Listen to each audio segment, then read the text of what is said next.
Hey, my name is Shane, and I want to tell you about something I love about this season. See, Christmas is my favorite time of year. Maybe it's that way for you too, or maybe not. That's okay. But one of the things that I love about the season is actually something I did as a kid. And that was wake up Christmas morning and then rip into whatever presents I did get that year that were under the tree. See, I would just start grabbing stuff, rip it apart. There was wrapping paper everywhere, boxes, because I just needed to get to that remote control car or that new baseball equipment and then get outside and start playing with it. I didn't even think about the mess that I left. In fact, I didn't even really know who cleaned up that mess until I became a parent. Now I have 4 kids of my own, and I know exactly who cleans up that mess. See, Christmas can be like that. Sometimes it's just a mess. And I'm not talking about wrapping paper or boxes. It can be a mess relationally or circumstantially. And that, my friends, that's what we're talking about today. Sometimes Christmas brings the messes to the surface of our life. It's stuff that's already been going on, but this time of year, it just comes to the top. For example, maybe we've been lonely for a while, but once Christmas break hits and we don't have the regular routines and schedules to distract us, that loneliness starts to sink in. Or it seems like we come across endless pictures of happy couples at Christmas time, and it reminds us that we're by ourselves. Things have been falling apart at home for a while, or they're already broken and fractured, and then Christmas brings all of that back to the front and center because maybe we're spending more time at home than we do normally. It's a reminder of someone who's gone or someone who's struggling.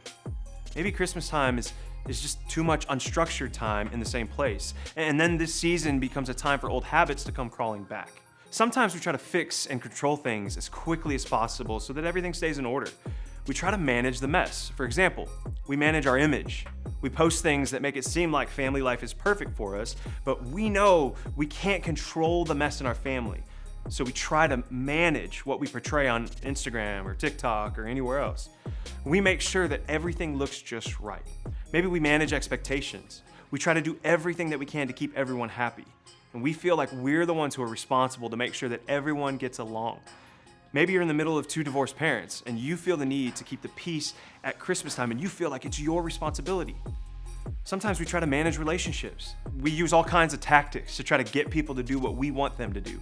We manipulate and we say things like, "I can't believe that you would act like that." Or we tell our parents, "You're ruining my Christmas break." We play the victim, we ignore people, we yell at people, whatever it takes to manage the people around us. Or we try to manage our behavior. Maybe some of you find control by doing everything perfectly. You do exactly what your parents expect from you. Maybe some of you are the opposite.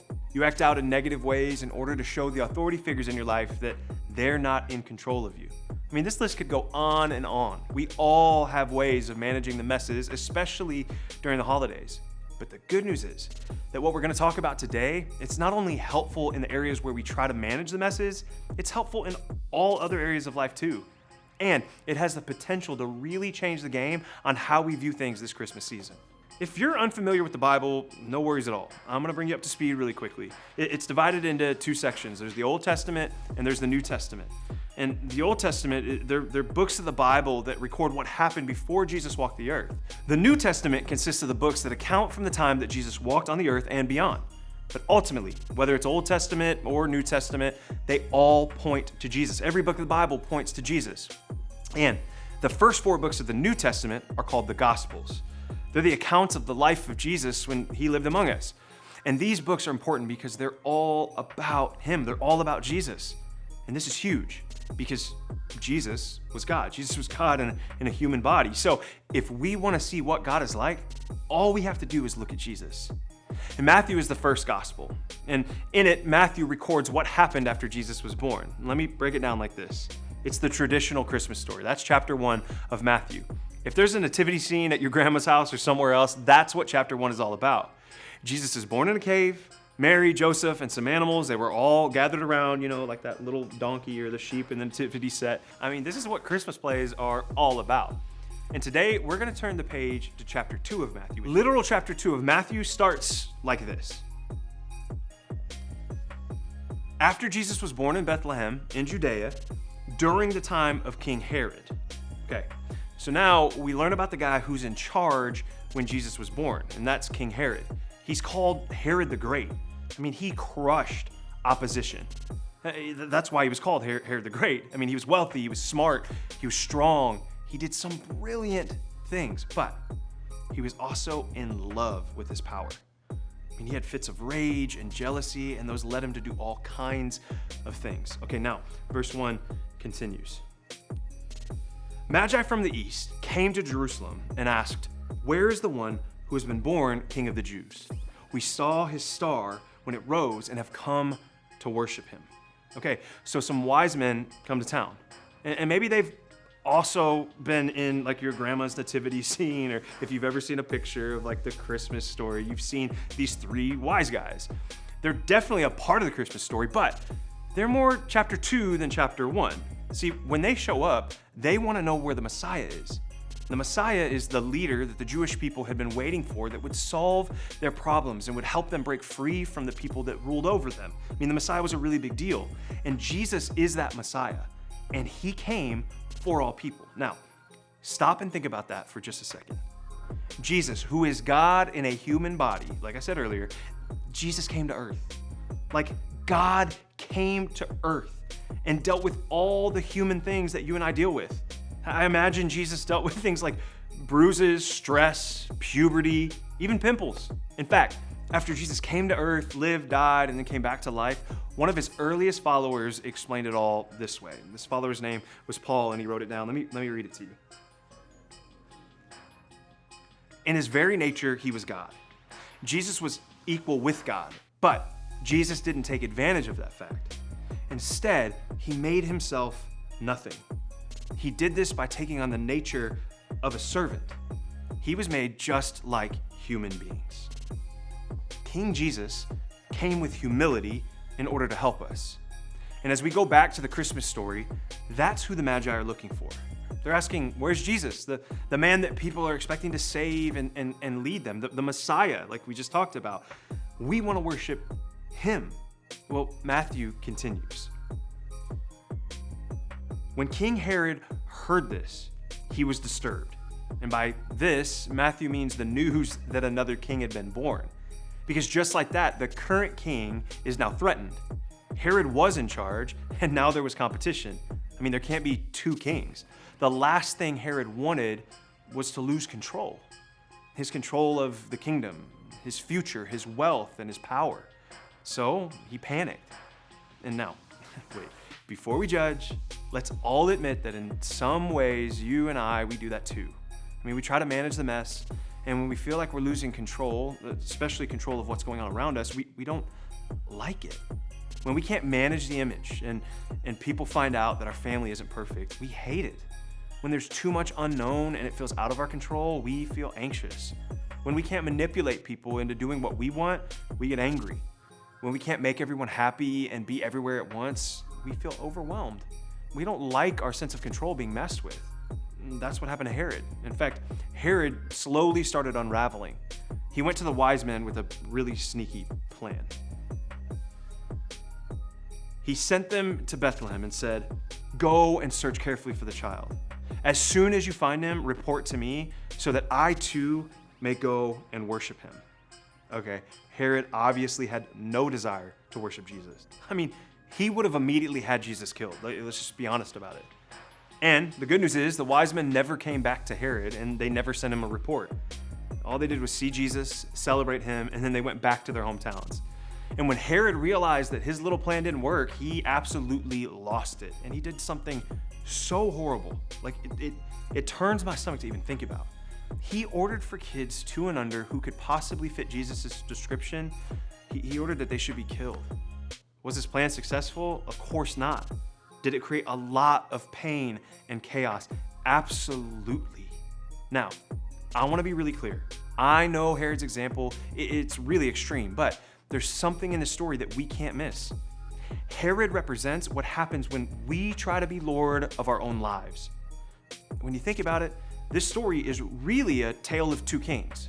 King Herod was concerned about losing his throne. He wanted to protect and maintain it. But King Jesus arrived in a manger to invite everyone to a new and better kingdom. King Herod created a temporary, fear-based solution, but King Jesus came to offer a permanent solution to rescue the world from chaos. King Herod made things messier. King Jesus came to bring peace. King Herod felt threatened by Jesus, but King Jesus felt no threat. He came to help Herod and all of humanity get rid of those unhealthy things in his heart and our hearts and become the fullest version of ourselves. When we think that following Jesus is about losing ourselves, it can feel threatening. But when we realize that Jesus came so that we could finally have real joy, peace, hope, and love, that is when everything changes. Herod obviously never realized this, and his life ended in a sad way.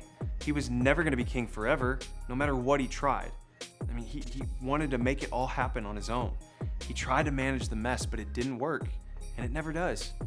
And the same that was true for him that first Christmas is true for me and for you today. Think of it this way. You weren't meant to be the one that keeps it all together. You weren't meant to be the master of the mess. You want to fix things and control things. Me too, I get it, but that's what makes Christmas so powerful. It's not about us keeping things together in our own power. It's about focusing on the one and only one who can truly lead us to life the way that it's supposed to be. It's the King who was born and placed in a manger, the King who, out of love for you and for me, came and moved into our neighborhoods, came and lived with us. But what could that look like in the middle of any messes that we're currently facing? Here's just a couple of ideas. Maybe for you, you could decide to loosen your grip.